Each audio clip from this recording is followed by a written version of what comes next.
Next है soil erosion. Soil erosion मतलब soil का कटाव किस तरीके से होता है, किस चीज़ की वजह से होता है।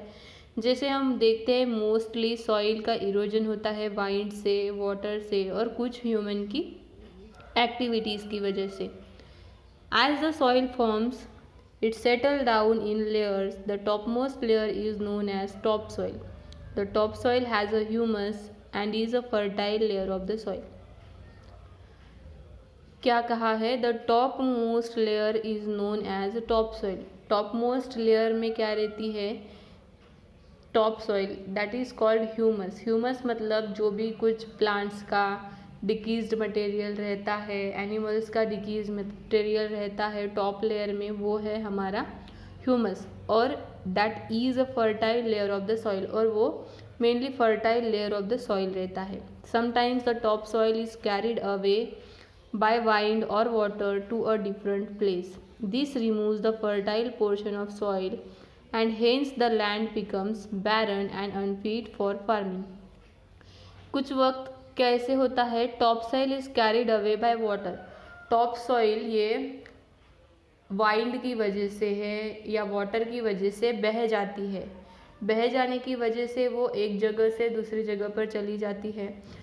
उसकी वजह से क्या हो जाता है? ह्यूमस में जो फर्टाइल पोर्शन रहता है वो बह जाता है और उसमें वो अनफिट फॉर फार्मिंग, वो फार्म करने के लिए, खेती करने के लिए वो ठीक नहीं रहती, उपजाऊ जमीन नहीं रहती।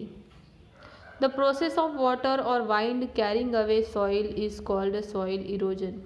अब क्या होता है? द प्रोसेस ऑफ वाटर और wind carrying away soil. Water और वाइंड जो प्रोसेस से कैरी करती है सॉइल को एक जगह से दूसरी जगह ले जाने के लिए, उसी प्रोसेस को हम क्या कहते हैं? सॉइल का इरोजन कहते हैं। ठीक है, तो सॉइल का इरोजन वाटर में किस तरीके से होता है, सॉइल का इरोजन वाइंड में किस तरीके से होता है, ये अभी हम देखेंगे। तो सॉइल का erosion by water.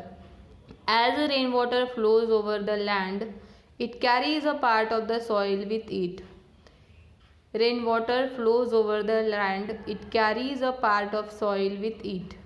Rain water जैसे लैंड पर आता है तो वो अपने बहाव के साथ, अपने बहाव के साथ साथ सॉइल को भी बहा के ले जाता है। This results in the soil erosion.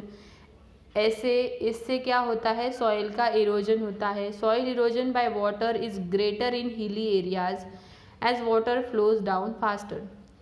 ये मोस्टली ऑकर्स होता है हिल्स एरिया में।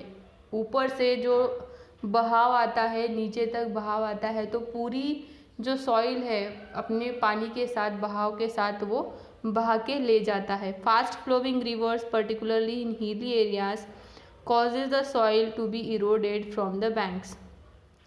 Thus the rivers carry more and more soil as they flow down. और रिवर्स में क्या होता है? रिवर्स जैसे रिवर्स में पानी के बहाव के साथ रेत बहती जाती है तो उससे भी ज़्यादातर सॉइल का इरोजन होता है। On reaching the plains, the flow of rivers slows down and part of the soil is deposited on the way.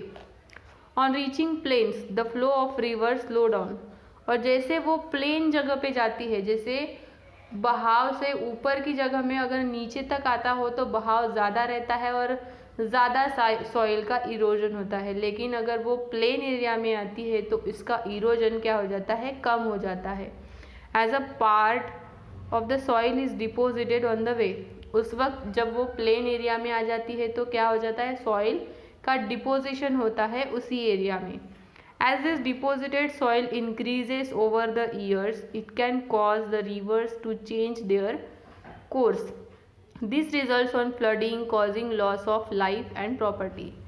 इसी का रिजल्ट है, जैसे फ्लड्स होता है, फ्लड्स आते हैं तो उसके वजह से बहुत ज़्यादा पानी के वजह से सॉइल बहुत ज़्यादा बह जाती है, तो उससे जो भी कुछ नेचुरल प्रॉब्लम्स रहते हैं वो ह्यूमंस को फेस करने पड़ते हैं। Erosion by wind.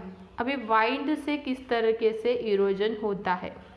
Strong winds cause the top soils to be blow away, particularly in the areas where there is a less vegetation to bind the soil. अगर strong wind आती है, जैसे storm, तूफान हम कह सकते हैं, या तेज तूफान हो या कोई भी तूफान हो, तो उसकी वजह से सॉइल का इरोजन होता है. The soil settle where the wind speed is slow. और जैसे ही वाइंड की स्पीड स्लो हो जाती है, वो सॉइल एक जगह पर सेटल हो जाती है. Wind erosion is greater in a dry regions, particularly in deserts. Deserts area में, जैसे राजस्थान वाले एरिया में, वाइंड का इरोजन मोस्टली हमें दिखता है. ठीक है. नेक्स्ट है erosion due to activities of humans. Humans की कौन सी एक्टिविटी की वजह से सॉइल का इरोजन हो रहा है, ये हम नेक्स्ट क्लास में देखेंगे. तो स्टूडेंट्स, आज के क्लास में हमने देखा सॉइल इरोजन एंड कंजर्वेशन. ये चैप्टर में सॉइल का इंट्रोडक्शन, सॉइल किस तरीके से फॉर्म होती है, सॉइल का इम्पोर्टेंस क्या है, सॉइल किस तरीके से फॉर्म होती है, सॉइल मतलब क्या है, और सॉइल का erosion by wind and by water. Next class में हम देखेंगे erosion due to human activities and soil का कंजर्वेशन हम किस तरीके से कर सकते हैं वो. तो स्टूडेंट्स, आज का आपका होमवर्क है, आज जो भी हमने पढ़ा वो आपको होमवर्क के कॉपी में लिखना है.